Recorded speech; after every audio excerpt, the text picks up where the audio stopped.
My name is Karen Good, a major in the United States Army. I have spent my entire adult life serving my country, and the last 5 years serving my husband's family, believing that loyalty would eventually be returned. But at a 3-star Michelin restaurant in the heart of Napa Valley, during a lavish 70th birthday party for my mother-in-law that I paid for, I realized I was wrong. 13 members of the Caldwell family stood there, raising glasses of $5,000 Cabernet, snickering as they pointed to the long banquet table, which had only 12 chairs. My husband, Sean, didn't defend me. He just smirked, adjusted his silk bow tie, and said, "Oops, must be a miscount. You know, Karen, you really are better suited for a mess hall than a place this refined." They thought I would cry and run away in shame. They were wrong. I didn't leave to hide. I left to activate code Broken Arrow, a total financial destruction of their livelihood within 30 minutes. Before I tell you how satisfying it felt to watch their credit cards get declined in front of the elite, let me know where you are watching from in the comments, and hit that subscribe button if you believe betrayal should always be paid back with justice. The air in Yountville always smells the same. A mix of wild lavender, damp earth, and old money. It was a crisp evening at the French Laundry. If you know Napa, you know this isn't just a restaurant. It's a temple. The stone facade was glowing under the warm amber lights, and the gravel crunched softly under the soles of my navy blue heels. I paused for a second at the entrance, smoothing down the skirt of my dress. It was a structured, modest piece, efficient, elegant, but not flashy. Just like me. I checked my watch. 1900 hours, right on time. My internal logistics clock was ticking. I had spent the last 3 months organizing this operation. Not a military maneuver, but something far more volatile. Eleanor Caldwell's 70th birthday. The private dining room, the tasting menu, the flower arrangements imported from Holland. I had coordinated every single detail. I had signed the checks. I had ensured the optics were perfect for the Caldwell family image. I pushed open the heavy oak doors to the private courtyard. Laughter floated in the air, the kind of polite, tinkling laughter that sounds like ice hitting crystal. The entire Caldwell clan was there, 13 of them. They were clustered around the outdoor fire pit, bathed in the soft glow of the evening. They looked like a page out of a town and country magazine spread, linen suits, silk wraps, and teeth whitened to an aggressive shade of porcelain. Eleanor stood in the center, holding court. She was wearing a silver Chanel gown that cost more than my first car. In her hand, she swirled a glass of red wine. I recognized the label immediately. Screaming Eagle Cabernet. $6,000 a bottle. I had ordered 3 of them, per her request. I walked toward them, shoulders back, chin up. "Happy birthday, Eleanor," I said, my voice projecting clearly. The conversation died instantly. It was like someone had cut the power. Eleanor turned slowly. Her eyes, pale and watery blue, scanned me from my sensible heels to my pulled-back hair. She didn't smile. She just took a slow sip of that expensive wine, letting the silence stretch until it became uncomfortable. "Thank you for the logistics, Karen," she said, emphasizing the word logistics like it was a dirty word, something manual and blue-collar. "You always were good at organizing the help. But tonight is for family, real family." My stomach tightened. I looked at Sean, my husband, the man I had vowed to protect. He was standing next to his mother, sipping a bourbon. He didn't step forward to greet me. He didn't kiss my cheek. He looked down at his Italian loafers, swirling the ice in his glass. "We're about to sit down," Eleanor said breezily, gesturing toward the long, beautifully set table under the trellis. "Shall we?" The group moved toward the table. I followed, maintaining formation. I approached the table, and my eyes instinctively did a sweep. It's a habit from 20 years in the logistics corps. Count the assets. Verify the inventory. 1, 2, 3. I stopped at the end of the table. There were 13 people in our party. There were 12 chairs. I blinked, thinking perhaps the staff made an error. The French Laundry doesn't make errors. I looked at the place cards. Every name was there in beautiful calligraphy. Eleanor, Sean, Vanessa. Uncle Robert, Cousin Claire. There was no card for Karen. The silence around the table was heavy, expectant.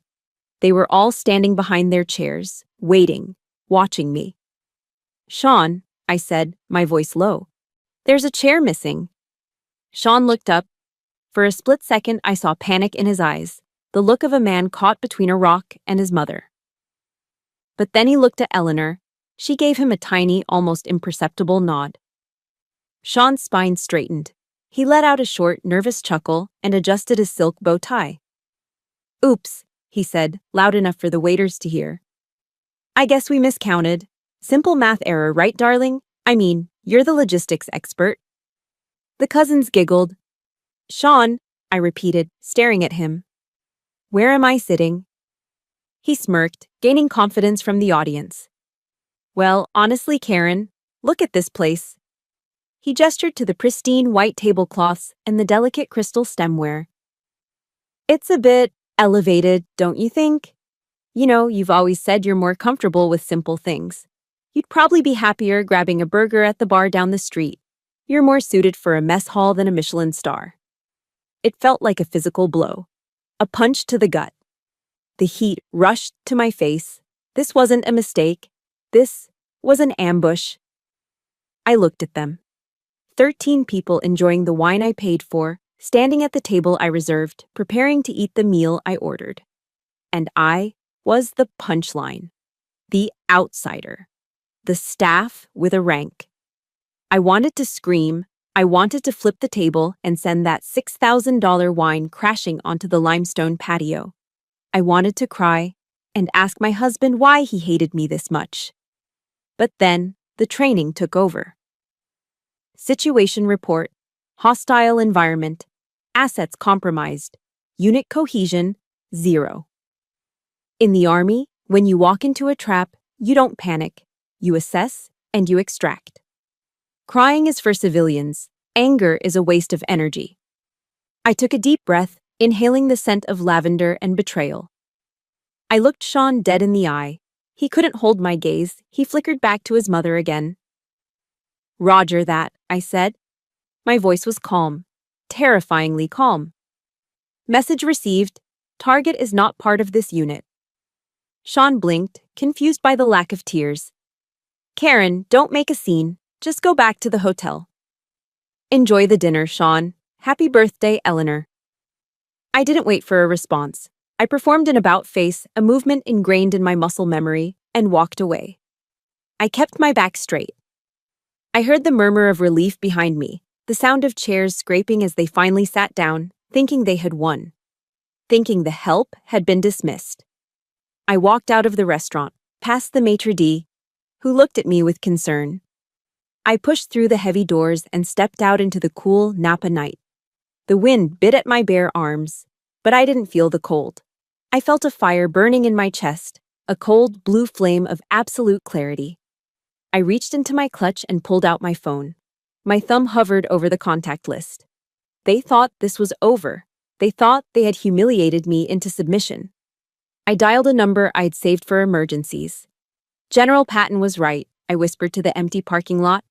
"No one ever defended anything successfully. There's only attack and attack and attack some more." It was time to go on the offensive. The wind in the parking lot of the French Laundry bit through my dress, raising goosebumps on my arms. But the chill I felt wasn't from the Napa Valley air. It was a familiar cold, a ghostly temperature that I had lived with for 5 years. It reminded me of the ocean breeze at Martha's Vineyard. That was where the crack in the foundation first appeared, though I was too blinded by love, or maybe just the desperate need to belong, to see it. My mind drifted back 3 summers ago. The Caldwell family estate on the vineyard. It was the 4th of July weekend. The house was a sprawling, shingled beauty overlooking the water, the kind of place that screams, old American money. I remembered standing in the kitchen. It was 90 degrees, and the air conditioning was struggling to keep up with the heat of the industrial ovens. I wasn't wearing a swimsuit or holding a cocktail. I was wearing an apron stained with clam juice and butter. Sean, Eleanor, and his father had spent the entire day at Farm Neck Golf Club. Networking, Sean had called it. Essential family business. I had stayed behind. Why? Because Eleanor had casually mentioned that the caterers canceled last minute and looked at me with those watery, expectant eyes. Karen, dear, you're so good with operations. Could you handle dinner? Just a simple New England clam bake for 30 of our closest friends. 30 people. A simple clam bake. So, while they were out working on their backswings and laughing in the Atlantic breeze, I was hauling 50 pounds of corn, potatoes, and live lobsters from the market.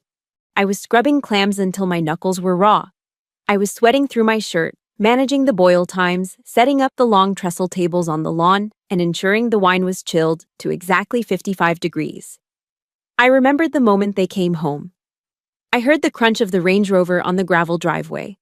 I wiped the sweat from my forehead, hoping for a thank you, or maybe a wow, Karen, you saved the day. Sean walked into the kitchen, smelling like sea salt and expensive cologne. He didn't look at the pots on the stove. He didn't look at my red, heat-flushed face. He looked right through me to the refrigerator. God, I'm parched, he said, grabbing a beer. He took a long swig and leaned against the counter, scrolling through his phone. We played a terrible round. The wind on the back nine was brutal. Is the chowder ready? Mom's hungry. He didn't ask if I was tired. He didn't offer to carry the heavy pot outside. He just assumed the food would appear, like magic. Like I was a utility, like running water or electricity. It's ready, Sean, I said, my voice tight. Great, he said, walking out the door without looking back. Bring out some G&Ts first, will you? That night, as I served the food, pouring wine into empty glasses while they laughed about inside jokes I didn't understand, I caught Eleanor watching me. She wasn't looking at me with gratitude. She was looking at me with approval. But not the kind you give a daughter-in-law. It was the kind of approval you give a sturdy appliance that's working correctly. It took me back to the very beginning. My wedding day. I was in my white dress, trying to manage a crisis. The wedding planner had mixed up the seating chart for the reception. The mother of the groom's friends were seated next to the band, and they were furious. The planner was hyperventilating in the bathroom. So, I did what I do. I took command. I hitched up my wedding gown, grabbed a clipboard, and reorganized the entire floor plan in 10 minutes. I was directing staff, moving tables, and solving problems. I remembered walking past a decorative hedge and hearing Eleanor's voice. She was talking to her sister, thinking she was out of earshot. Well, Eleanor chuckled, the sound like dry leaves scraping together. At least she has her uses. Look at her move those tables. She orders people around just like a drill sergeant. It's terribly unrefined, of course, but at least she saves us the cost of a coordinator. She's basically high-functioning help with a rank. High-functioning help. I had frozen in my wedding shoes. But then Sean had appeared, smiling that charming, boyish smile that used to make my knees weak. He took my hand and kissed it. Ignore them, he had whispered. You're amazing, Karen. You're so strong. That's why I love you. You don't need me to coddle you like those other debutante girls. You can handle anything. You're so strong. That was the trap. That was the phrase that locked the cage door.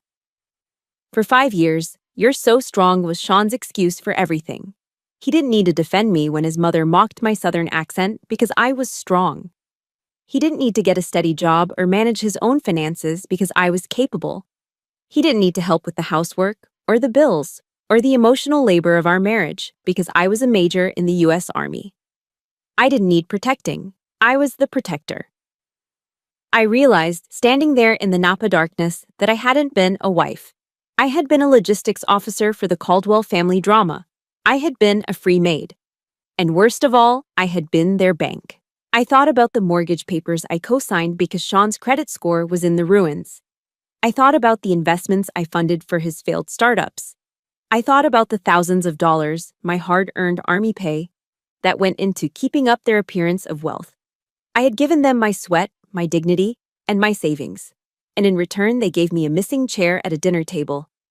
I looked down at my hands. They were trembling slightly. Not from fear, from rage, the kind of rage that burns slow and hot. I know I'm not the only one who has felt this. If you have ever been the strong one in the family who gets used, unrecognized, and left to clean up the mess while everyone else has fun, please hit that like button. And tell me in the comments, what is the one thing you did for your family that went completely unappreciated? Type, "I'm done," if you are tired of being taken for granted. The memories faded as the reality of the Napa night rushed back in. The silence of the parking lot was deafening. "You're right, Sean," I whispered to the empty air. "I am strong." But he had forgotten the other side of strength. Strength isn't just about enduring pain. Strength is about having the power to strike back. I unlocked my phone. The screen glowed bright in the darkness. I wasn't just checking emails, I was hunting. They called me logistics. Fine. They were about to see what happens when logistics goes to war. Because before we left for this trip, I had installed a little safeguard, a digital tripwire. And I had a feeling that while I was cooking lobsters and fixing seating charts all those years, Sean had been busy doing something else entirely. I tapped the icon for our cloud-shared messages. It was time to find the smoking gun. I stood in the dark parking lot of the French Laundry, the gravel crunching beneath my feet as I shifted my weight. The cold wind bit at my exposed shoulders, but my hands were steady as I held my phone. I wasn't checking social media. I was looking at a hidden folder in my photo gallery simply labeled tax documents.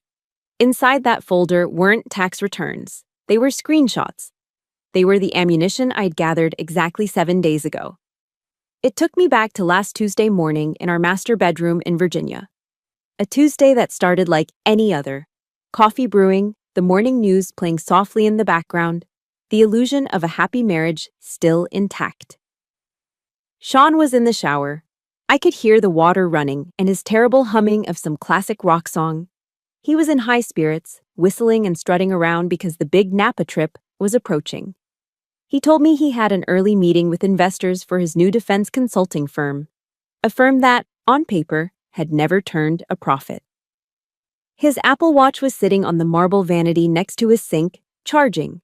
I was brushing my teeth, my mind occupied with the packing list for the trip. Did I pack Eleanor's favorite shawl? Did I confirm the limo service? I was in full logistics mode, serving the family. Then, the watch buzzed. It was a sharp, aggressive vibration against the stone counter. Bzzzt. I usually respect privacy. In the Army, OPSEC, operational security, is a religion. You don't snoop without cause. But for months, I had felt a shift in the wind. Sean had been guarding his phone like it contained nuclear launch codes. He changed his passcode. He took calls in the garage. I glanced at the watch face. The message was from a contact saved simply as V. The text preview lit up the small OLED screen. It didn't disappear immediately. It sat there, glowing in the dim bathroom light, burning itself into my retinas. Is the Napa dinner going to be the end of that soldier BT? Our son needs a legitimate father, Sean. I'm tired of waiting. I froze. My toothbrush hovered mid-air. Soldier BT, our son, legitimate father. The water in the shower turned off. The glass door creaked open. "Honey," Sean called out, grabbing a towel. "Have you seen my gray suit? The one with the pinstripes?" My heart hammered against my ribs like a trapped bird. My vision tunneled. But 20 years of military discipline kicked in. I didn't scream. I didn't throw the watch at his head. I didn't collapse. "It's at the dry cleaners, Sean," I called back. My voice was steady, eerie. "Wear the navy one. It looks more professional." "Right. Good call," he shouted back, oblivious. He dressed quickly, gave me a distracted peck on the cheek. He smelled of sandalwood and deception, and left the house. "Don't wait up, babe. Late strategy session." The moment the front door clicked shut, I dropped the act. I walked into his home office. I didn't need his password. I didn't need to hack anything. I am the wife. I am the one who handles the bills, the taxes, the insurance. I am the logistics officer. He thought he was clever by changing his phone code, but he was lazy with the things that actually mattered. I opened my laptop and logged into our joint Chase private client account. I expected to see charges for hotels or dinners, standard cheating behavior. But what I saw made the blood drain from my face. The checking account, which should have had $50,000 in it, money I'd saved from my deployment bonuses, was down to $3,000. I logged into Fidelity. This was the holy grail. Our retirement accounts, my 401k, which I had rolled over and added to his, building a nest egg for our future. We had over $400,000 in there. It was supposed to be for our beach house in retirement. It was supposed to be our safety net. Balance, 12.45. I stared at the screen, blinking, thinking it was a glitch. I refreshed the page. Balance, $12.45. I clicked on Transaction History. 2 weeks ago, there was a massive liquidation, an early withdrawal. My hands shook as I scrolled through the details. He hadn't just taken the money, he had done it in the stupidest way possible. By pulling cash out early, he had triggered a 10% IRS penalty plus income tax. He had essentially set fire to nearly $100,000 just to get his hands on the liquid cash immediately. And where did the money go? I tracked the wire transfer. It went from Fidelity to Chase, and then a single debit card transaction cleared 3 days ago. Tiffany and Sihiri Zero. Tyson's Corner Galleria, $48,500. $48,000. I looked down at my own left hand. My wedding band was a simple gold band with a modest diamond, something we bought when we were young. I loved it because I thought it represented us. He had drained our entire life savings, my combat pay, my hazard duty bonuses, the money I bled for, to buy a ring for V. I didn't have to be a detective to know who V was. Vanessa Hughes. I had seen her at the club. Tall, blonde, from a family that owned half of Richmond. She was a debutante who never worked a day in her life. And apparently, she was pregnant. Our son needs a legitimate father. The puzzle pieces slammed together. Eleanor knew. That's why she was so cold lately. She wanted an heir. She wanted a legitimate grandson from a blue-blooded mother, not a child from a career soldier who grew up in a middle-class suburb. They were using my money to pay for the ring. They were using my money to pay for the Napa trip. And at that dinner, once the optics of the birthday were secured, Sean was going to leave me. He was going to discard me in the middle of wine country, bankrupt and broken, while he started his new life with Vanessa and their heir. I sat back in the leather chair. The silence in the house was heavy, suffocating. I should have been crying. A normal wife would be hysterical. A normal wife would be throwing vases against the wall. But I wasn't just a wife anymore. I was an officer assessing a battlefield. Intel confirmed. Enemy combatants identified. Resources compromised. Tears are for people who have hope. I had no hope left. I had something better. I had the element of surprise. I pulled out my phone and started taking pictures. Click. The text message on the watch, I had snapped it before he came out of the shower. Click. The zero balance on Fidelity. Click. The Tiffany receipt. Click. The text messages between Eleanor and Sean that I found on his iPad discussing the announcement and how to handle Karen. I saved everything to a secure cloud drive. Then I sent copies to my personal encrypted email. I stood up and walked to the mirror in the hallway. I looked at myself. I looked tired. I looked like a woman who had given too much. But in my eyes, I saw the reflection of a soldier who had just been given a new mission. "You want a war, Sean?" I whispered to the empty house. "You want to treat me like an enemy?" I smoothed down my shirt.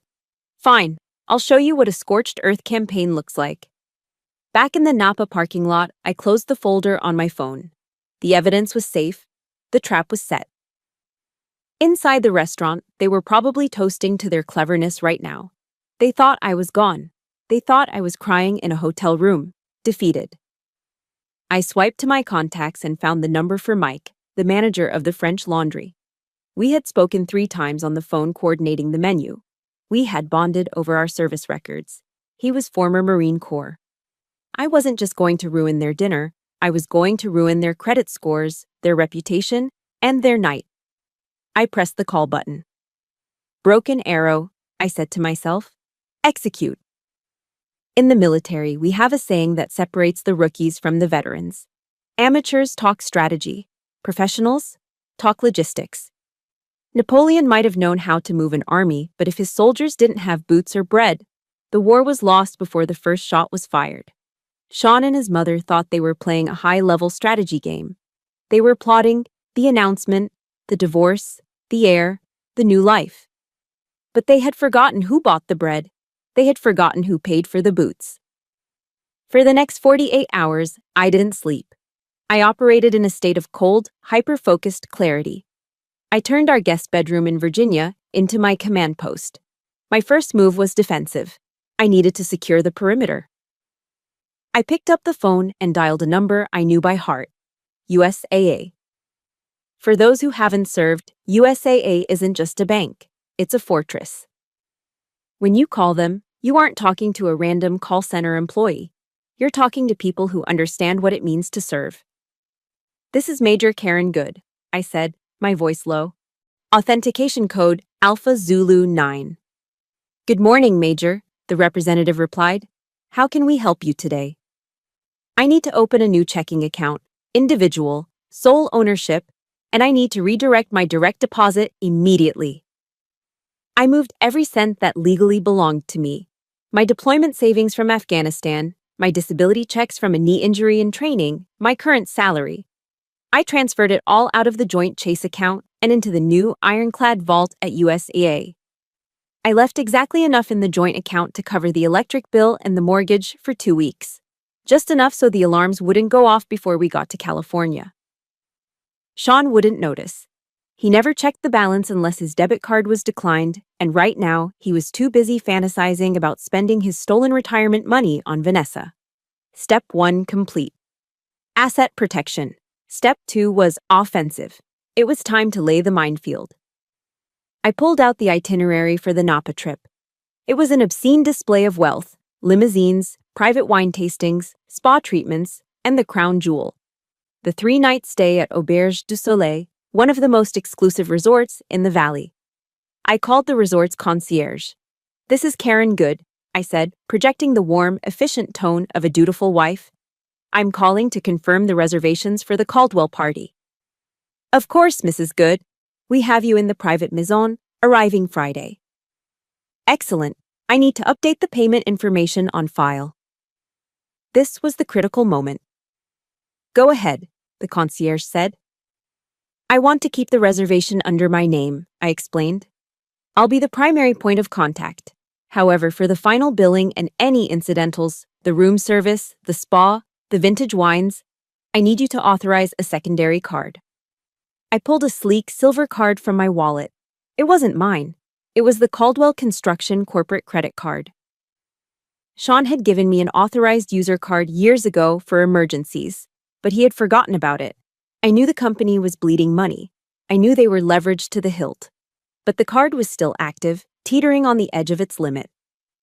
"Please keep my personal Amex on file just for the initial hold," I said, "but set the corporate card as the primary payment method for the checkout.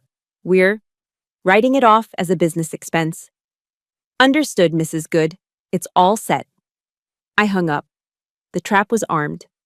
If I played my cards right, when the bill came due, all $50,000 of it, it wouldn't hit my personal account. And if I timed it perfectly, when I removed my authorization, the entire weight of that debt would crash down on a corporate card that I knew would decline.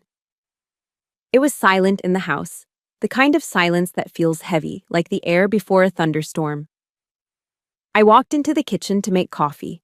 Black, no sugar. I needed the bitterness to keep me sharp. On the granite island, sitting next to the fruit bowl, was my grandmother's old leather-bound Bible. It was worn at the edges, the pages thin as onion skin. I wasn't a woman who prayed for revenge. I didn't believe in vengeance. Vengeance is messy. I believed in physics. For every action, there is a reaction. I opened the book. It fell open naturally to Galatians chapter 6, verse 7.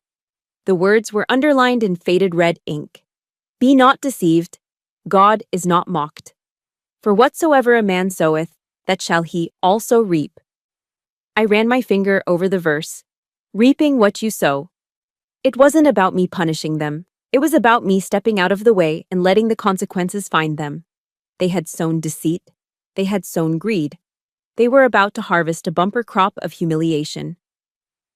The front door opened. "Honey, I'm home!" Sean's voice boomed through the hallway. He sounded disgustingly cheerful. He walked into the kitchen, carrying his golf clubs, a smile plastered on his face that didn't reach his eyes. He was wearing that gray suit, the one I had told him was at the cleaners, just to test him. He looked like the picture of a successful defense contractor, not a man who had just stolen his wife's retirement. "Hey," he said, dropping the keys on the counter. He walked over and kissed me on the forehead. It felt like a brand. "You packing? The flight is tomorrow." I took a sip of my coffee, looking at him over the rim of the mug. I didn't flinch. "I'm almost done," I said. "Just finalizing the logistics." Sean grabbed an apple from the bowl, tossing it in the air. I was thinking, this trip is going to be good for us. I know Mom can be a handful, and I know I've been busy with work lately. He made air quotes, and I almost laughed at the audacity. But I really want to use this weekend to reconnect. Just you and me, rekindle the romance, right? He flashed that boyish grin, the one that used to melt my heart. Now, it just looked like a predator showing its teeth. He was lying so easily. He was planning to serve me divorce papers over dessert, yet here he was, talking about romance. I set my mug down slowly. I smoothed the collar of his shirt, my hands brushing against his neck. I could feel his pulse. It was steady. He had no conscience. "You're right, Sean," I said, allowing a small cryptic smile to touch my lips. "I think this trip is going to be unforgettable. We're going to clear the air. Everything is going to be laid out on the table." He relaxed, thinking I had bought the lie. "That's my girl, always the team player." "Oh, absolutely," I replied, turning back to the sink so he wouldn't see the cold light in my eyes. "I promise you, Sean, after this weekend, you will never look at me the same way again." "Great," he said, taking a bite of the apple. "I can't wait." "Neither can I," I whispered to the suds in the sink. "Neither can I." I looked at the calendar on the wall. 24 hours until wheels up. The battlefield was prepped. The mines were laid. Now, all I had to do was get them into the kill zone. The drive from San Francisco to Napa Valley usually takes about 90 minutes. It's supposed to be a scenic transition, leaving the gray fog of the city, crossing the Golden Gate Bridge, and entering the golden, sun-drenched rolling hills of wine country. It's supposed to be a journey of decompression. For me, it was a 90-minute deployment into a hostile zone, trapped in a pressurized metal tube. We were in a stretch Hummer limousine, Eleanor's request, of course. She claimed she needed the legroom, but I knew she just wanted the optics. She wanted everyone on Highway 29 to know the Caldwells had arrived.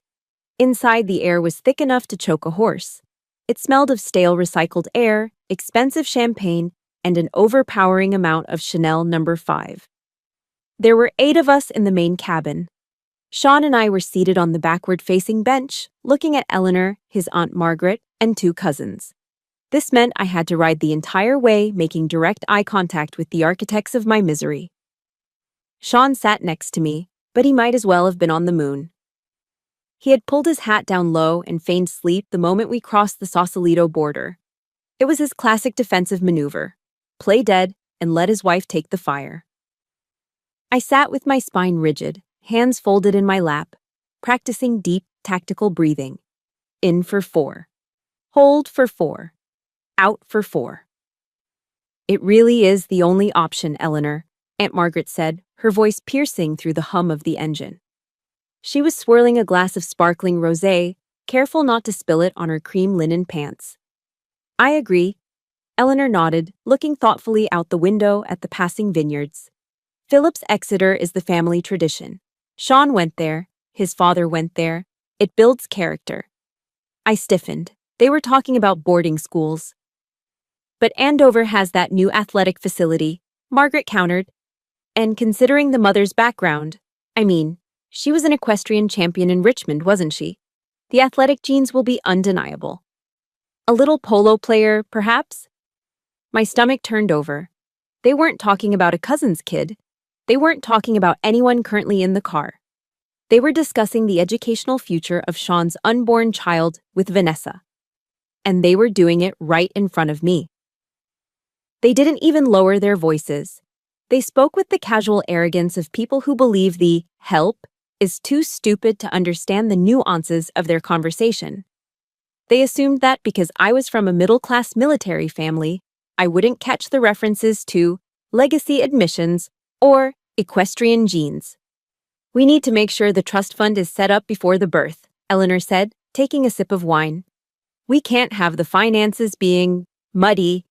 We need a clear line of succession, especially if there are other complications. Her eyes flicked briefly to me, then back to Margaret. A microscopic glance, but it hit its target. I was the complication. I was the muddy finance. I looked at Sean. His eyes were squeezed shut, but I saw a muscle twitch in his jaw. He heard every word. He knew they were planning the life of his illegitimate son while his wife sat 6 inches away. And he did nothing. I wanted to scream. I wanted to shatter the glass partition and tell the driver to pull over. I wanted to tell them that the trust fund they were planning to set up was currently sitting in my USAA account, not theirs. But I didn't. Hold the line, Karen, I told myself. Do not engage. Let them dig the hole deeper. Karen, dear, Eleanor said suddenly, as if just remembering I existed. You're awfully quiet. You're not getting carsick, are you? I know these luxury vehicles can be a bit much for people who aren't used to them. I offered a tight, polite smile. I'm fine, Eleanor, just admiring the logistics of the harvest. She smirked and turned back to Margaret. So quaint.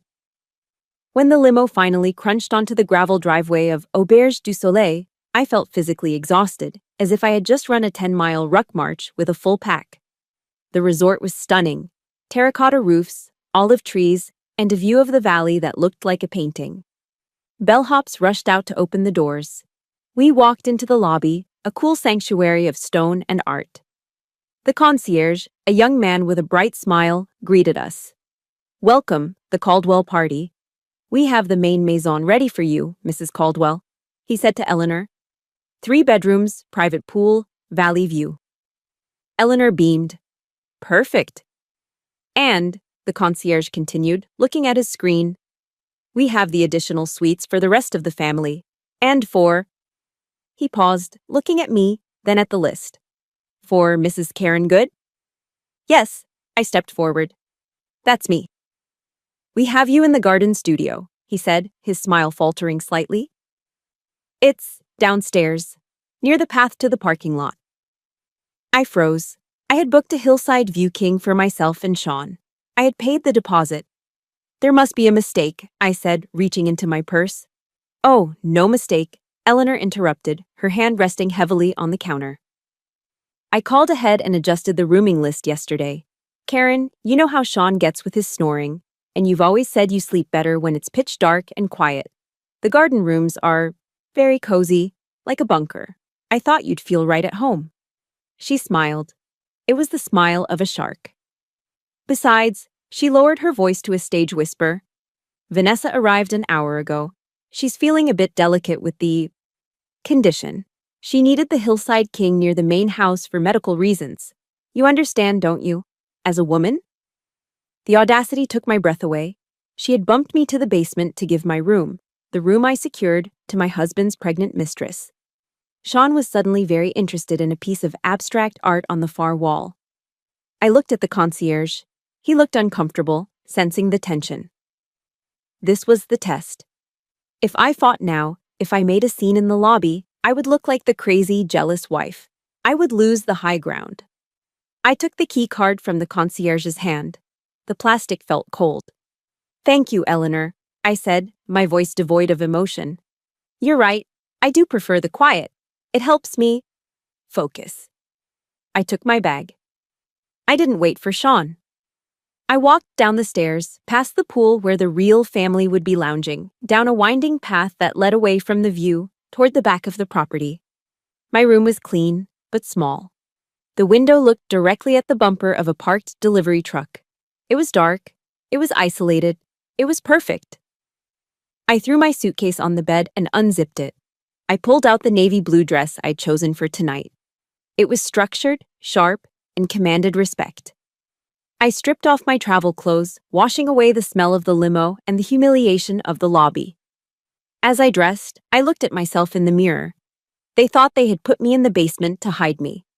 They didn't realize they had just put me in a secure forward operating base. I checked my watch. 18:30 hours. Dinner at the French Laundry was in 30 minutes. The reservation was under my name. The deposit was on my card. And the surprise guest list was about to get a reality check. Hold the line, I whispered to my reflection, applying a coat of red lipstick that looked like war paint. Wait for the command. I grabbed my clutch, checked for my phone, my weapon, and opened the door. I walked up the stairs, past the laughter coming from the main maison, and headed toward the waiting car. It was time to go to dinner. It was time to find the missing chair. The glass window of the French Laundry is thick, designed to keep the noise of the outside world away from the delicate sensibilities of the diners. From where I stood in the dark parking lot, looking in, it was like watching a silent movie. I could see the fire pit glowing, I could see the crystal goblets sparkling under the string lights, and I could see my husband, Sean, laughing. He was leaning back in his chair, that silk bow tie loosened slightly, holding court with a glass of the Screaming Eagle Cabernet I had paid for. Eleanor was beaming at him, the proud matriarch. They looked relieved. They thought the problem, me, had been solved. They thought I was currently in the back of a taxi, crying my eyes out on the way to a lonely hotel room, defeated and shamed. They had no idea that I wasn't retreating. I was flanking them. I turned my back on the warm glow of the restaurant and faced the cold darkness of the valley. My thumb hovered over my phone screen. The time for emotion was over. Now, it was just execution. I tapped the first number on my speed dial. The French Laundry, Mike speaking, the voice answered on the second ring. It was low, professional, and efficient. Mike, I said, keeping my voice flat, this is Major Karen Good. There was a slight pause.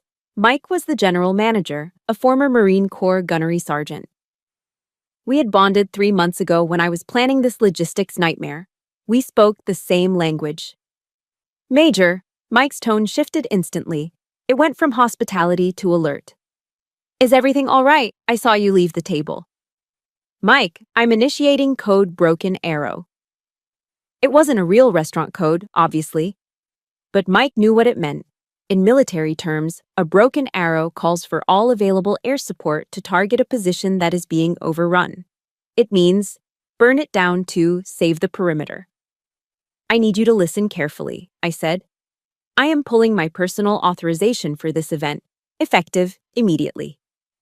Understood, Mike said. I could hear him typing on a terminal. You want to cancel the dinner? Negative, I said. Let them eat. Let them drink every drop of that wine. But the deposit I put down on my Amex Platinum, refund it, right now, reverse the charge. That's highly irregular, Major. We have a policy. Mike, I cut him off. Use the discretionary override. I know you have it. And for the final bill, do not charge my card. Transfer the entire invoice to the guest of honor, Mr. Sean Caldwell. Present it to him physically at the end of the meal. Silence on the line, then a low chuckle. He ordered a 4th bottle of the Screaming Eagle, ma'am. That's going to be a very heavy piece of paper. He has expensive taste, I said. Let's see if he can afford it. Do we have an understanding? Loud and clear, Major. Semper Fi. Hooah, Mike. Out. I hung up. Target 1. Engaged. The safety net was gone. When that bill came, roughly $12,000, it was going to hit a man who had just drained his bank account to buy a ring. I didn't stop. The adrenaline was pumping now, a cold, focused high. I dialed the concierge desk at Auberge du Soleil. Front desk, this is Jessica.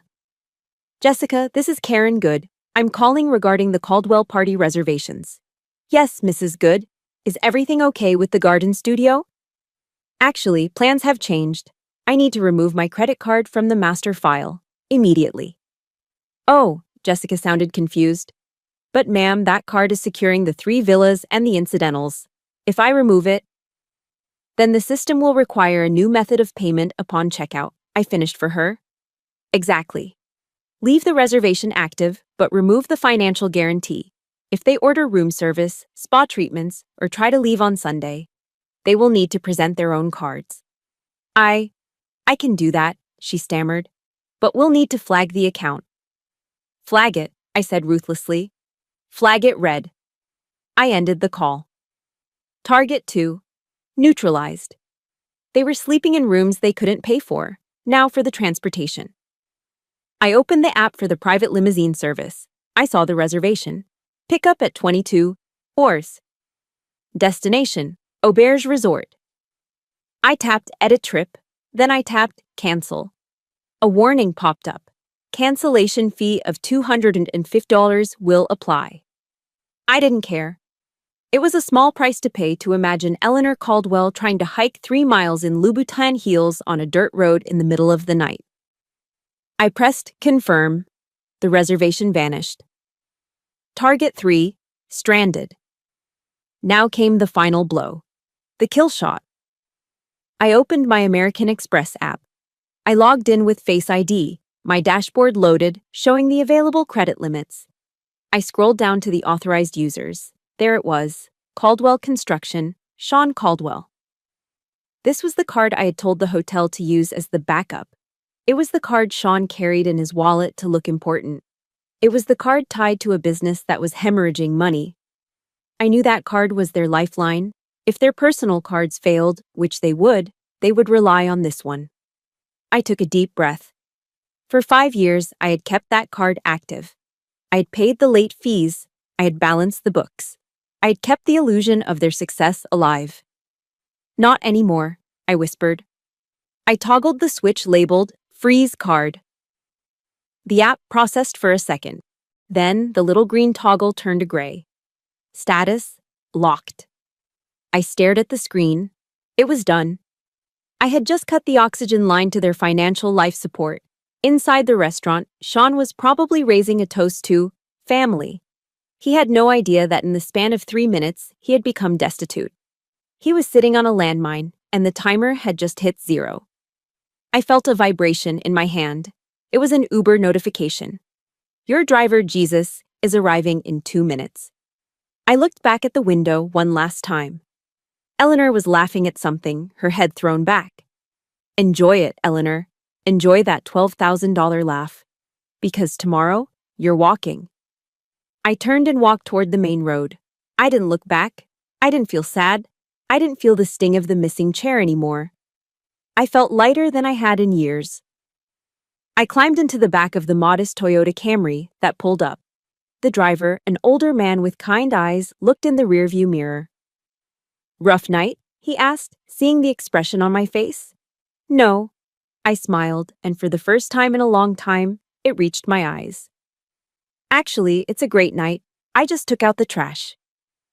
As we pulled away, leaving the glowing lights of the French Laundry behind in the darkness, I felt a surge of pure, unadulterated power. I know there are thousands of you listening right now who have wanted to do exactly what I just did. If you have ever dreamed of cutting off a toxic family member who used you for your money, hit that like button right now. And tell me in the comments, if you could say one thing to my husband Sean when his credit card gets declined, what would it be? Type your message to him below. We drove into the night. I was going to a motel near the airport. They were going to hell. And I couldn't wait to hear the report. I wasn't in the room when it happened, but I didn't need to be. I know my husband and I know his mother. I can picture the scene with the clarity of a high-definition surveillance tape, confirmed later by Mike's detailed after-action report. Inside the French Laundry, the air was warm and smelled of brown butter and truffle shavings. The Caldwell party was finishing their 4th hour of dining. They had consumed the famous oysters and pearls, savored the A5 Japanese Wagyu beef, and, most importantly, they had drained 4 bottles of the Screaming Eagle Cabernet. Sean was leaning back in his chair, his face flushed with the kind of confidence that comes from expensive wine and the belief that you have successfully outsmarted your wife. His bow tie was undone, hanging loose around his neck like a trophy. Eleanor stood up to make a toast. She tapped her crystal goblet with a silver spoon. The table quieted down. "Family," she began, her voice slurring just slightly, but loud enough for the neighboring tables to hear. "Tonight has been refreshing. We have shed the weight that was holding us down. We are finally focusing on the true legacy of the Caldwell name." She raised her glass high. The ruby liquid caught the light. "To the future," she declared, smiling at Vanessa's empty chair. Vanessa was still hiding in the hotel, claiming morning sickness.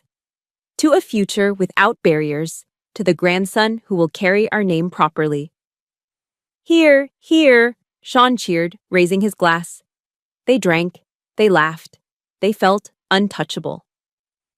Then, the music stopped. Mike, the general manager, walked toward the table. He didn't carry a water pitcher or a dessert menu. He carried a black leather billfold. He walked with the precision of a drill instructor inspection. He placed the folder gently on the table in front of Sean. "Mr. Caldwell," Mike said, his voice polite but devoid of warmth. "The check." Sean waved a hand dismissively. "Put it on the room, Mike. We're at the auberge." "I'm afraid I can't do that, sir," Mike replied. "The hotel has removed the authorization for room charges. We require direct payment for the dinner." Sean frowned, confused. "Removed? That's ridiculous." "Fine." He reached into his pocket and pulled out the Amex Platinum, the one I had handed him years ago. "Put it on this, and add 20% for yourself." He said it with such arrogance, the arrogance of a man spending someone else's money. Mike took the card. He pulled out the portable point-of-sale terminal from his apron. He inserted the heavy metal card. The table went silent, waiting for the receipt to sign. Beep. It wasn't a soft beep. It was a sharp, dissonant electronic rejection that cut through the low murmur of the restaurant. Mike looked at the screen. He didn't blink. "I'm sorry, sir. The card was declined." Sean laughed nervously. "Don't be silly. It's a chip error. Wipe it on your apron and run it again." Mike didn't wipe it. He simply reinserted it. Beep. "Transaction declined. Code 05. Do not honor." "It's declined, sir," Mike said, his voice volume raising just a decibel. Enough for the table of Silicon Valley executives next to them to pause their conversation. "That's impossible," Sean snapped, sweat starting to bead on his forehead. "There's no limit on that card. The issuer has flagged it as lost or stolen." Mike lied smoothly, or maybe he told the truth based on my report. "Do you have another form of payment?" "Of course I do," Sean huffed. He pulled out his wallet. He grabbed his personal Fidelity Visa. The one connected to the account I saw was empty this morning. He handed it over. His hand was shaking slightly now. Beep. Declined insufficient funds. The silence at the table was no longer expectant. It was heavy, suffocating. Eleanor put her wineglass down. Her smile was gone. "Sean," she hissed, "what is going on?" It's a banking glitch, Mom. The systems must be down." Desperate, he pulled out the corporate card. The Caldwell construction card. The lifeline. "Use this one. It's the business account." Mike took it. This was the kill shot. Beep. Declined. 3 strikes. "You're out." Mike stepped back. The professional veneer dropped, replaced by the steel of a man who runs a business. "That is 3 declined cards, Mr. Caldwell," Mike announced. The restaurant had gone quiet. People were turning in their chairs. The wealthy patrons of Napa Valley smell fear like sharks smell blood. They knew exactly what was happening. The Caldwells weren't elite, they were frauds. "The bill is $14,542, Mike stated clearly. "I need payment, now." "Call Karen," Eleanor commanded, her voice rising to a shrill panic. "Sean, call her right now. She probably messed up the accounts." Sean fumbled for his phone. He dialed my number. His fingers were slippery with sweat. I was sitting in the back of the Uber when my phone rang. I looked at the screen. "Hubby?" I didn't answer. I pressed the side button to silence the ringer, watching the call go to voicemail. Back in the restaurant, Sean held the phone to his ear, listening to my cheerful pre-recorded greeting. Hi, you've reached Karen. I'm currently unavailable. She's not picking up, Sean whispered, his face pale as a sheet. We need to leave, Aunt Margaret said, standing up, clutching her purse. This is embarrassing. Sit down, ma'am, Mike said. He signaled to the front of the house. Two large men, security, stepped into the doorway of the patio. No one leaves until the bill is settled, or I will call the Napa County Sheriff. Theft of services is a felony, specifically for this amount. The word sheriff hung in the air like a guillotine blade. Eleanor Caldwell, the woman who cared more about image than oxygen, looked around. She saw the judgmental stares of the socialites she desperately wanted to impress. She saw the waiters whispering. She saw her son, a broken man with no money, trembling in his chair. She realized there was no Karen to save her. There was no logistics officer to fix the mess. Fine, Eleanor choked out. She reached for her left wrist. With trembling hands, she unclasped the vintage Cartier tank watch, a gold heirloom from her late husband. Then, she pulled off her sapphire cocktail ring. This watch is 18-karat gold, she said, her voice shaking with rage and humiliation. The ring is worth $10,000. Take it as collateral. We will wire the funds tomorrow. She slammed the jewelry onto the white tablecloth. It made a dull, heavy thud. Mike looked at the jewelry, then at Sean. We will hold this in the safe. You have 12 hours to return with cash or a certified check. If not, we sell it and call the police. He stepped aside. You may go. They didn't walk out like royalty. They scurried. Sean couldn't even look at the staff. Eleanor covered her face with her shawl. The 13 members of the real family filed out of the restaurant, passing tables of people who were openly staring and whispering. Isn't that the Caldwell family? Declined cards. How embarrassing. I heard they're broke. They walked out into the parking lot, expecting the stretch limousine to be waiting to whisk them away from the nightmare. But the driveway was empty. Just the cold wind, the dark road, and the silence of the valley. My phone buzzed with a text from Mike. A single photo. It was a picture of a gold Cartier watch sitting on a bill for $14,000. Caption: Target neutralized. Dinner is served. I smiled in the darkness of my Uber. The war wasn't over, but the first battle was a decisive victory. And now they had a 3-mile walk in the dark to think about it. The exit from the French Laundry is usually a moment of triumph. You walk out sated, glowing from the wine, clutching a menu signed by the chef, ready to slide into the leather back seat of a waiting luxury sedan. For the Caldwell family, it was a walk into the abyss. They huddled together under the portico, shivering in the sharp night air of Yountville. Eleanor was clutching her bare wrist where her gold Cartier watch used to be. Sean was frantically tapping on his phone, the blue light illuminating the panic in his eyes. The valet stand was quiet. There was no stretch Hummer. There was no driver holding the door open. Where's the car? Eleanor demanded, her voice shrill. She snapped her fingers at the young valet attendant. Boy, where is our driver? We have a reservation. The valet checked his clipboard, his face impassive. The Caldwell party. That reservation was canceled remotely about 40 minutes ago, ma'am. The driver has already left the area. Canceled? Sean looked up, his thumb hovering over his Uber app. Who canceled it? The account holder, sir. Mrs. Good. Eleanor let out a noise that sounded like a strangled cat. That spiteful little. Sean, call an Uber. Get us out of this parking lot. People are staring. I'm trying, Sean yelled back, losing his composure. The service is terrible out here. He wasn't wrong. Napa Valley has strict zoning laws. Cell towers are hidden and sparse to preserve the view. But the signal wasn't the real problem. Got one, Sean cried out. Uber Black, 15 minutes away. He tapped, confirm pickup. We all know what happened next. Processing. Payment failed. Sean stared at the screen. A little red banner dropped down.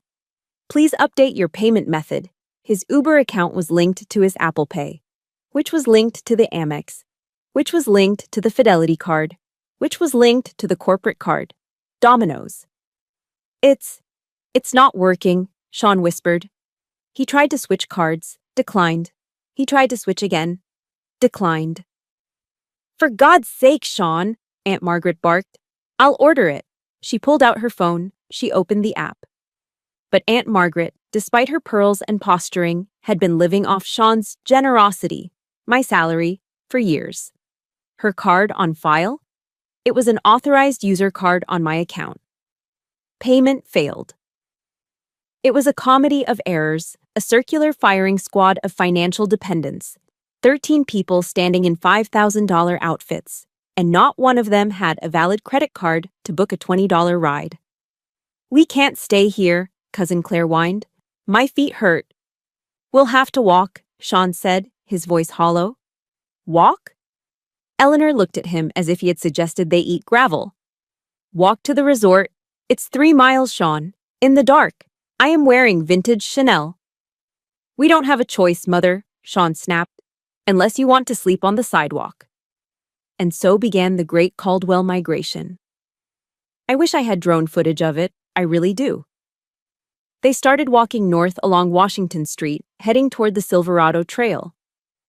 If you've never been to Napa at night, let me paint a picture. It is pitch black. There are no streetlights because of the dark sky ordinances. The road shoulders are narrow, made of loose dirt and gravel. And the shoes. Eleanor was wearing Christian Louboutin pumps, the ones with the famous red bottoms. They are designed for walking from a limo to a table, not for trekking 3 miles on unpaved agricultural roads. Every step was a battle. The thin stiletto heels sank into the soft earth like tent stakes. Squelch, yank, step, squelch. Ow, damn it, Eleanor cursed, stumbling as her heel caught a root. She grabbed Sean's arm for balance, nearly dragging him into a drainage ditch. My ankle! I'm going to sue her. I'm going to sue her for every penny she has. She doesn't have any money, Mom, Sean shouted back, sweating through his tuxedo shirt despite the 50-degree weather. Because we spent it all, remember? Don't you raise your voice at me. Behind them, Vanessa, who had apparently decided to sneak out of the hotel to meet them halfway, hoping to be picked up in the limo, was now standing on the side of the road, realizing no car was coming. She joined the miserable caravan. A car drove past, blinding them with high beams. They waved frantically, thumbing for a ride like hitchhikers in a horror movie. The car didn't stop. It just swerved to avoid the group of people in tuxedos stumbling through the dust. The wind picked up, howling through the vineyards. Somewhere in the distance, a coyote yipped. What was that? Aunt Margaret shrieked, clutching her pearls. Are there wolves out here? It's just a coyote, Margaret. Shut up, Sean growled. They walked for an hour. The hem of Eleanor's silver gown was now brown, caked with mud and burrs. Her hair, usually sprayed into a helmet of perfection, was being whipped across her face. Sean had taken off his bow tie and unbuttoned his collar, looking less like a CEO and more like a drunk leaving a bad wedding. His phone buzzed. He stopped.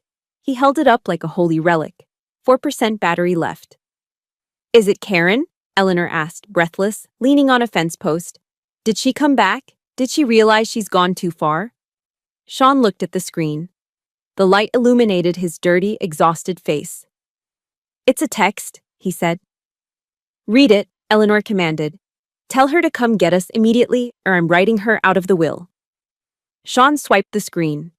He read the message silently first. His shoulders slumped. The last bit of fight drained out of him. Read it, Sean. He cleared his throat. His voice cracked. Happy 70th birthday, Eleanor. He read, I got you the one thing you've never had. A lesson in independence. Enjoy the walk. Sean lowered the phone. The screen went black. The battery died. Total darkness enveloped them. She left us, Aunt Margaret whispered, horrified. She actually left us.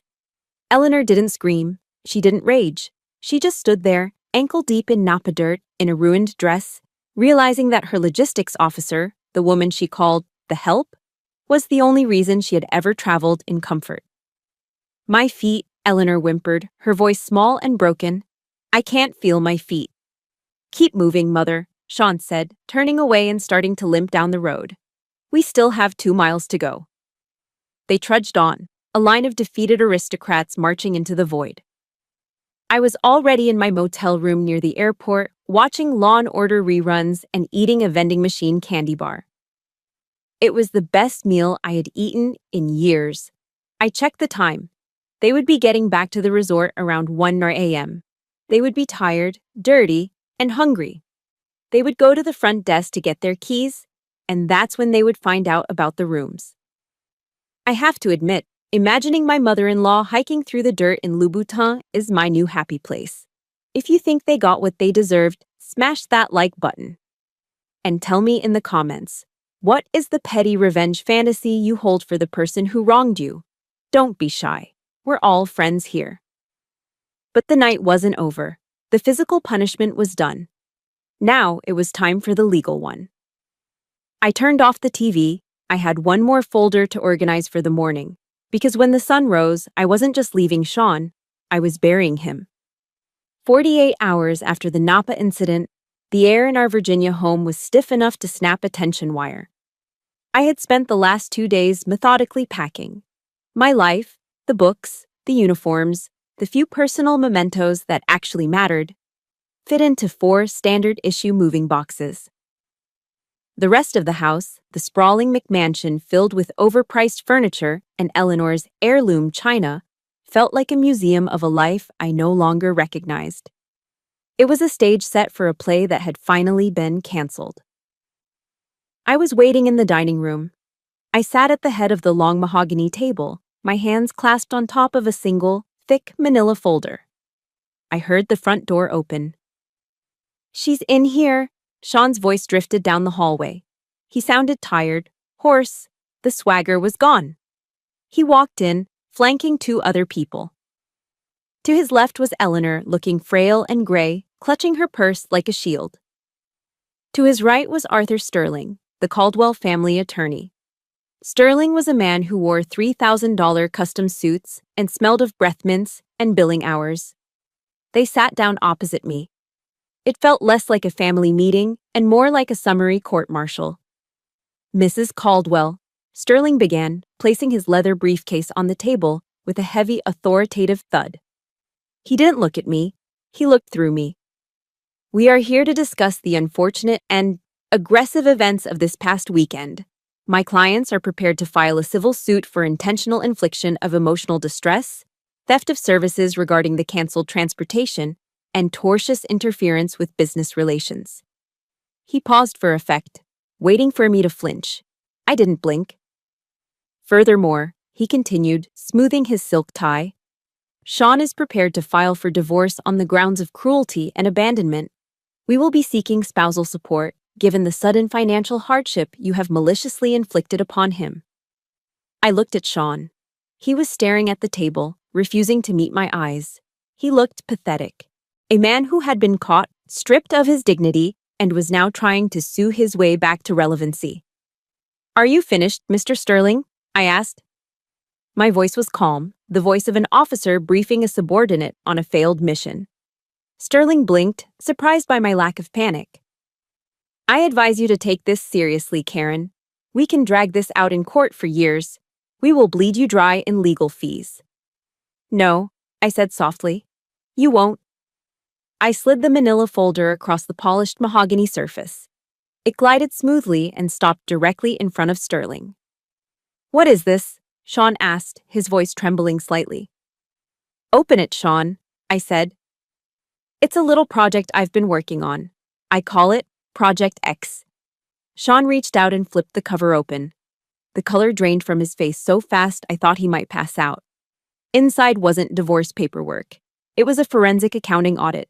It was months of bank statements, wire transfers, and verified contract discrepancies that I had compiled using my access to the home office and my background in logistics oversight. "About 6 months ago," I said, addressing the lawyer now, "I noticed some irregularities in the household budget. I started digging. I found that Caldwell Construction has been billing the Department of Defense for subcontracting work on the Norfolk base renovations." Sterling went still. He leaned over to look at the documents, his eyes scanning the highlighted columns. Specifically, I continued, reciting the facts from memory, Sean has been billing for 12 full-time employees, carpenters, electricians, site managers. The problem is, Mr. Sterling, those employees don't exist. They are ghost employees. I ran the social security numbers. 3 of them belong to deceased individuals in Ohio. The wages were being routed into shell accounts and then funneled back into Sean's personal slush fund. I pointed to a highlighted figure on the bottom of the spreadsheet. $2 million, I said. That is the amount of taxpayer money, federal defense budget money, that my husband has stolen over the last 3 years to fund his country club lifestyle, his mother's gambling debts, and his girlfriend's diamond ring. The room was silent. Not the silence of awkwardness, but the silence of a bomb that has just landed and hasn't exploded yet. This is... Sterling stuttered, his slick demeanor cracking. This is circumstantial. You obtained this without a warrant. I obtained it from the shared home computer, I countered, my voice hardening to steel. And it's not circumstantial. It's a federal indictment waiting to happen. It's fraud. It's embezzlement. It's a clear violation of the False Claims Act. And given the current political climate with defense contracting, the Department of Justice will eat him alive. We're talking 15 to 20 years in federal prison, Sean. Minimum. Sean looked up at me, tears welling in his eyes. Karen, you wouldn't. I took an oath to defend the Constitution against all enemies, foreign and domestic, I said, leaning forward. You stole from the soldiers I serve with. You stole from the country I bleed for. Do not talk to me about what I would or wouldn't do. I pulled a second document from under the folder. Here is the deal, I said. This is an uncontested divorce settlement. It states that I keep the house in Virginia, since I paid the mortgage anyway. I keep my entire pension. I keep my savings. You get the business liabilities, and you get nothing else. No alimony, no support. You leave with your clothes and your debt.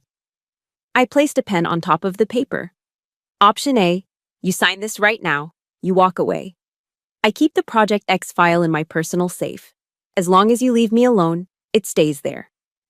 Option B, I looked at my watch. I drive this folder to the DCIS field office in Quantico. It's a 40-minute drive. I can be there by lunch. Eleanor let out a sob. It was a ragged, ugly sound. She wasn't crying for Sean's freedom. She was crying for the Caldwell name. Sign it, Eleanor whispered, her voice shaking.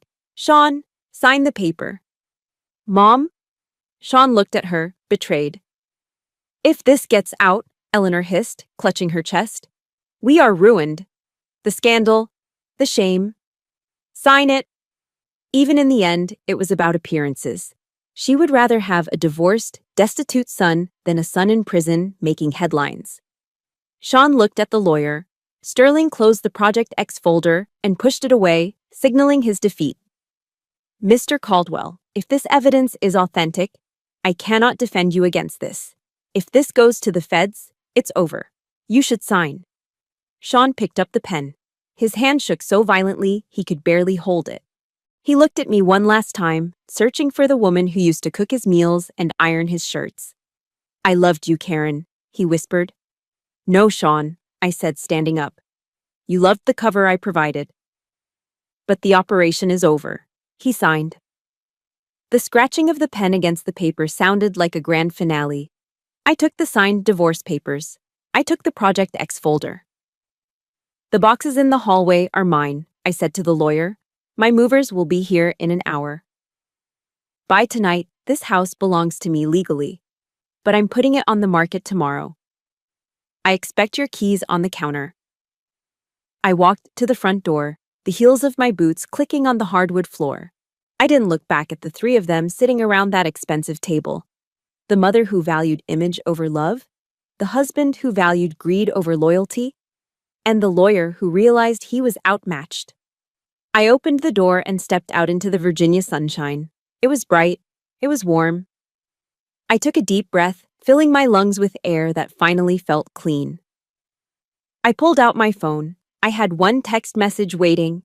It was from Mike at the French Laundry. Message. Card finally cleared by his mother's jewelry. You're a legend, Major. I smiled. The war was over. I had won. But more importantly, I hadn't just defeated them. I had reclaimed myself. Now there was only one thing left to do. Start living. 1 year later. The wind on the flight deck of the USS Gerald R. Ford hits you differently than the wind in a vineyard. It doesn't smell of crushed grapes and damp earth. It smells of jet fuel, salt spray, and raw, unadulterated power. It screams across the Atlantic, carrying the force of 1,000 miles of open ocean. I stood near the edge of the superstructure, looking out at the gray horizon. The morning sun was just starting to break through the cloud cover, painting the steel deck in streaks of gold. I took a deep breath. The air tasted clean. "Good morning, Colonel," a voice shouted over the roar of a pre-flight engine test. I turned. It was Captain Miller, a young logistics officer I'd been mentoring for the past 6 months. He was holding 2 cups of coffee in a cardboard carrier, struggling to keep them steady against the wind. "Good morning, Captain," I replied. The title still felt new on my tongue, but it felt right. Colonel. Lieutenant Colonel, to be precise. I looked down at my collar. The gold oak leaf of a major was gone. In its place sat the silver oak leaf. In the military, we call it making the jump. It's a promotion that isn't given out for time served or for knowing the right people. You don't get it because your mother knew the general's mother. You get it because a selection board looked at your record, your service, and your competence, and decided you were worthy to lead. It was earned. Every ounce of silver in that insignia was paid for with late nights, deployments, and sacrifice. "Ops briefing is in 20 minutes, ma'am," Miller said, handing me a cup. "But I thought you might want to see this first. It's the Wall Street Journal, the business section." He pulled a folded newspaper from under his arm. He knew. Everyone in my unit knew. The investigation had been quiet, but the fallout was public. I took the paper. The wind tried to rip it from my hands, but I held it firm.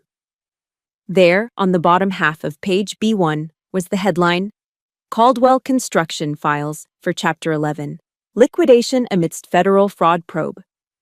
I took a sip of the coffee. It was bitter, lukewarm Navy coffee. It tasted better than any vintage Cabernet I had ever drunk. I scanned the article. It was an autopsy of a legacy. The forensic audit, my Project X, had triggered a cascade of failures.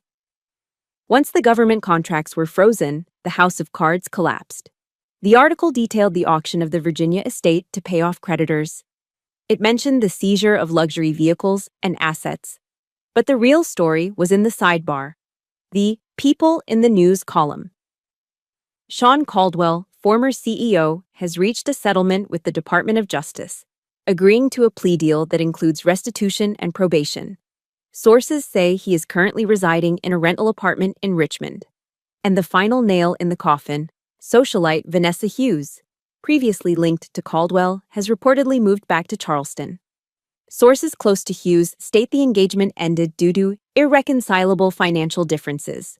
I almost laughed. Irreconcilable financial differences. That was polite society code for the money ran out, so the mistress ran off. There was no trust fund for the heir, so there was no reason to stay. I looked at the photo accompanying the article. It was an old picture of Sean and Eleanor at some charity gala years ago. They looked so smug, so untouchable. Now Eleanor was living in a 2-bedroom assisted living facility paid for by the state. Her jewelry sold, her reputation in tatters. I folded the paper and handed it back to Miller. "Old news, Captain," I said. "Recycle it." Miller grinned. Aye, ma'am." He walked away to prepare for the briefing, leaving me alone with the ocean again. I thought I would feel a surge of triumph in this moment. I thought I would want to pump my fist and shout, "I told you so," to the waves. But I didn't. What I felt was indifference. For 5 years, I had chased their approval. I had tried to buy a seat at their table with my labor and my dignity. I had believed their lie that old money was superior to new money, that being a Caldwell was better than being a Good. I looked around the flight deck. Hundreds of sailors were moving in a choreographed ballet of dangerous work.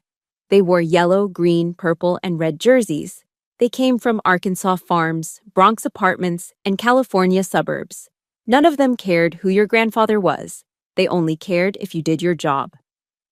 This was the real aristocracy, the aristocracy of merit. Sean had called me the help. He was right. I am the help.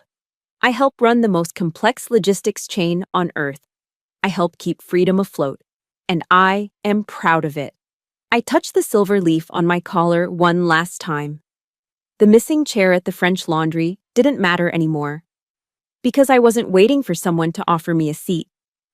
I had built my own table. Over the ship's intercom, the bosun's whistle blew. All hands, flight quarters. The deck roared to life. An F-18 Super Hornet was taxiing to the catapult, its engines screaming, heat waves distorting the air behind it. It was a machine of pure purpose. I turned away from the railing. I didn't look back at the shoreline where my old life lay in ruins. I looked forward, toward the open sea, toward the mission, toward the future I had secured with my own two hands. I am Karen Good. I am a lieutenant colonel in the United States Army, and I am exactly where I belong. "Ready on the line," I shouted, my voice joining the chorus of the ship. I walked toward the island, my boots hitting the steel with a solid rhythmic thud. I was ready to work. Looking back on my journey, there is one powerful truth I want to share with you. My value was never defined by their inability to see it. The Caldwells tried to shrink me into a servant, treating my kindness as weakness. But they forgot that dignity is something you carry inside you, not something you inherit or buy with a credit card. If you are currently sitting at a table where you aren't respected, where you feel small or invisible, please listen to me. You don't need to beg for a chair. You have the power to stand up and build your own table. I want to hear from you. In the end, Karen chose to walk away with her peace of mind rather than stay and watch them burn. It was a choice of mercy over total destruction. Do you think she made the right call, or would you have sent that file to the FBI without hesitation? Let me know your honest thoughts in the comments below. If this story of justice and resilience resonated with you, please hit that like button and subscribe to the channel.